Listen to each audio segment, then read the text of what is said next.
퍼스트 펭귄이 되는 것은 바람직한 일일까? 경제학 용어 중에 퍼스트 펭귄이라는 말이 있습니다. 위험하고 불확실한 상황에서 가장 먼저 도전함으로써 다른 사람의 참여를 이끌어내는 선도자를 일컫는 말인데, 이 표현은 펭귄 무리의 습성에서 유래하였습니다. 펭귄은 바다에 뛰어들어야만 먹이를 구할 수 있는데, 그 바다에는 범고래나 바다표범과 같은 포식자가 도사리고 있어서 매우 위험한 곳이기도 합니다. 그래서 대부분의 펭귄은 두려움 때문에 망설이고 있는데, 그중 한 마리가 용감하게 앞장을 서면 그제서야 나머지 펭귄들도 뒤따라 뛰어듭니다. 이때 가장 먼저 바다로 뛰어든 녀석을 퍼스트 펭귄이라고 부릅니다. 퍼스트 펭귄이 선도자가 되어 앞장을 서야만 비로소 나머지 펭귄이 뒤따른다는 뜻입니다. 퍼스트 펭귄이란 용어는 미국 카네기 멜론 대학교의 랜디 포시 교수가 마지막 강의라는 책에서 퍼스트 펭귄이 되라고 가르친 데서 출발하여 요즘은 여러 분야에서 비유적으로 사용하고 있습니다. 특히 비즈니스 세계에서는 새로운 도전에 나서는 혁신가나 혁신기업을 지칭할 때 자주 사용하는 표현입니다. 우리나라 정부에서도 도전과 혁신 문화를 장려하기 위해 퍼스트 펭귄상이라는 제도를 운용하기도 했습니다. 흔히 공직사회에서는 안전함을 최우선 가치로 생각하여 복지부동하는 경우가 있는데, 퍼스트 펭귄상을 통해 새로운 가능성에 도전하는 직원을 격려하고 혁신적인 공직 문화를 확산하기 위해 제정한 것입니다. 이렇듯 퍼스트 펭귄은 기존의 남들이 가지 않은 새로운 길을 가장 앞장서서 개척하는 선도자를 의미하는 매우 긍정적인 표현입니다. 당연히 퍼스트 펭귄의 태도에는 배울 점이 많습니다. 하지만 퍼스트 펭귄의 부정적 측면에 대해서는 언급하는 사람이 거의 없습니다. 한번 생각해 보시죠. 새로운 길에 과감하게 도전장을 내민 퍼스트 펭귄은 성공하는 경우가 많을까요? 실패하는 경우가 많을까요? 단정하기는 어렵지만 아마도 성공한 퍼스트 펭귄보다는 실패한 펭귄이 훨씬 많지 않나 싶습니다. 우리는 위험을 무릅쓰고 도전하여 큰 성공을 이룬 퍼스트 펭귄의 사례를 자주 접합니다. 하지만 그것은 전체 시도 중에서 극히 일부분에 불과합니다. 그보다 훨씬 많은 수의 퍼스트 펭귄이 새로운 것에 과감하게 도전했다가 실패를 맛보았습니다. 역사는 승자의 기록이다라는 말도 있듯이 우리에게 들리는 퍼스트 펭귄의 이야기는 대부분 성공에 대한 기록들입니다. 성공하여 살아남은 퍼스트 펭귄의 이야기는 기록되어 널리 알려지지만, 실패하여 사라진 자의 이야기는 기록으로 남길 새도 없이 역사의 뒤안길로 사라졌습니다. 따라서 지금 우리가 접하는 퍼스트 펭귄의 영웅담은 운 좋게 살아남은 지극히 예외적인 사례라고 봐도 틀리지 않습니다. 물론 성공한 퍼스트 펭귄의 사례에서 상당한 교훈을 얻을 수는 있습니다. 하지만 무턱대고 저 사람은 퍼스트 펭귄이 되어서 성공할 수 있었어, 그러니까 너도 퍼스트 펭귄이 되어야 해 라고 말하는 것은 경계할 필요는 있습니다. 이는 마치 스티브 잡스가 개인용 컴퓨터를 대중화시키거나 마크 저커버그가 페이스북이라는 사회관계망 서비스를 만들어 큰 성공을 거둔 것을 보고 자녀나 제자에게 너도 스티브 잡스나 마크 저커버그와 같은 인생을 살아야 한다 라고 가르치는 것과 비슷합니다. 스티브 잡스나 마크 저커버그의 사례도 수많은 퍼스트 펭귄 중 운 좋게 성공한 극히 일부의 샘플일 뿐입니다. 역사에는 새로운 분야에 뛰어들었다가 실패한 사례가 훨씬 많습니다. 게다가 가장 먼저 뛰어든 퍼스트 펭귄이라고 해서 성공이나 영광을 독차지한다는 보장도 없습니다. 역사를 살펴보면 퍼스트 펭귄이 아닌 후발주자가 새로운 분야의 개척자로 이름을 올린 경우가 적지 않습니다. 예컨대 사람들은 처음으로 비행기를 만든 인물이라면 1903년 세계 최초로 동력 비행에 성공한 라이트 형제를 떠올리는 경우가 많을 것입니다. 하지만 실제로는 라이트 형제가 퍼스트 펭귄은 아니었습니다. 그들보다 앞서 독일 기술자인 오토 릴리엔탈이라는 사람이 최초로 무동력 항공기인 글라이더를 만들었고 성공적인 비행까지 마쳤습니다. 말하자면 항공 분야에서는 릴리엔탈이 퍼스트 펭귄인 셈이죠. 하지만 그는 안타깝게도 1896년 글라이더 비행 실험 도중 강풍을 만나 생을 마감하고 말았습니다. 이후 라이트 형제가 릴리엔탈의 연구를 기반으로 동력 비행에 성공했고, 오늘날 역사는 라이트 형제를 항공공학의 아버지라고 기록하고 있습니다.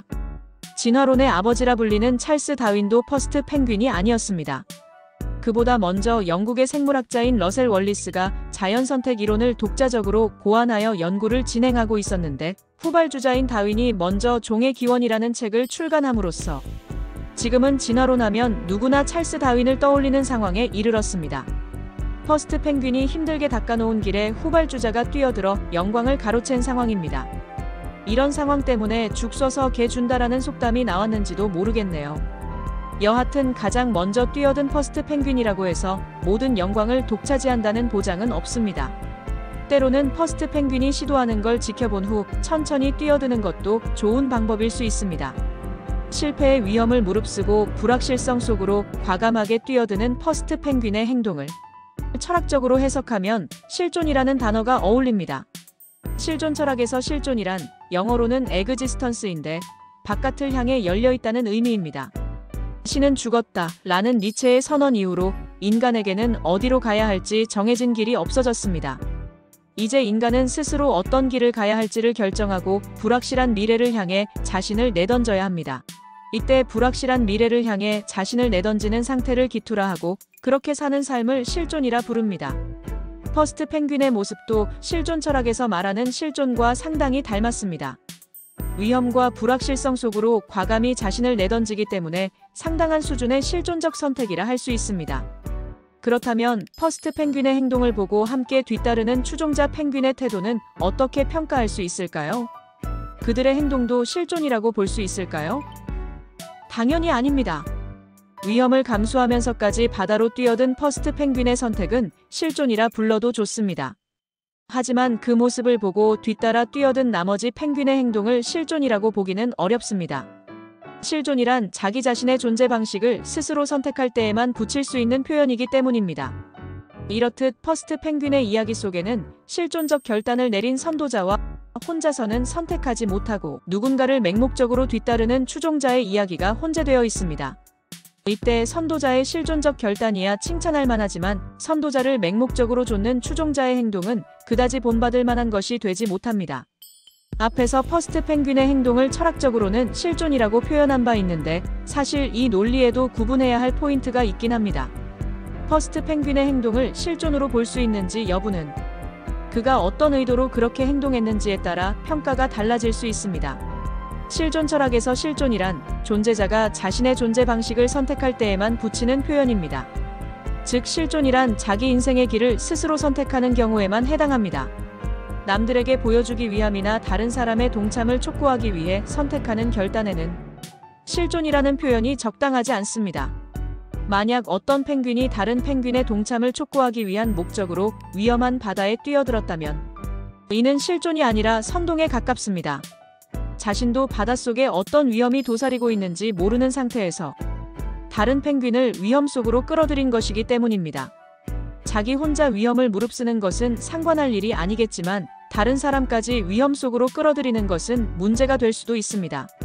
이렇듯 사람들은 흔히 퍼스트 펭귄이 되라고 하는 말을 무턱대고 긍정적으로 인식하는 경향이 있는데 상황에 따라 해석에 주의를 기울일 필요가 있습니다. 그 말이 선도자가 되어 선택을 망설이는 사람을 이끌어라라는 뜻이라면 이는 나머지 사람들을 스스로 결단을 내리지 못하는 맹목적 추종자로 간주하는 결과를 낳을 수도 있습니다. 따라서 퍼스트 펭귄이 되라는 말보다는 실존적으로 살라고 가르치는 편이 더 낫지 않나 싶습니다. 우리는 각자 자기 인생의 주인이면서 자기 삶을 어떤 길로 이끌지를 결정해야 하는 상황에 놓여 있습니다. 따라서 굳이 퍼스트 펭귄이 되지 않더라도 자기 인생에 대해서는 스스로 실존적 결단을 내려야 합니다. 퍼스트 펭귄이 되기 전에 먼저 자기 인생을 이끄는 주인이 되어야 한다는 뜻입니다. 마치면서 실존 철학의 기초를 다졌다고 평가받는 철학자 니체가 한 말을 들려드릴까 합니다. 그는 반시대적 고찰에서 이렇게 적었습니다. 세상에는 다른 누구도 아닌 오로지 너만이 걸어갈 수 있는 길이 하나 있다. 그 길은 어디로 이어지는가? 묻지 말고 그저 걸어가라. 퍼스트 펭귄을 따르기보다는 스스로 자신의 길을 선택해서 흔들림 없이 걸어가라는 조언으로 읽힙니다. 따라서 우리는 스스로에게 물어볼 필요가 있습니다. 나는 내 인생에서 선도자로 살고 있는가? 아니면 누군가를 따라가는 추종자로 살고 있는가? 나는 실존하고 있는가? 먼저 우리는 이 질문에 긍정적인 답을 할 수 있어야 합니다. 퍼스트 펭귄이 될지 말지는 그 이후에 고민해도 늦지 않습니다. 지금까지 출근길 인문학이었습니다.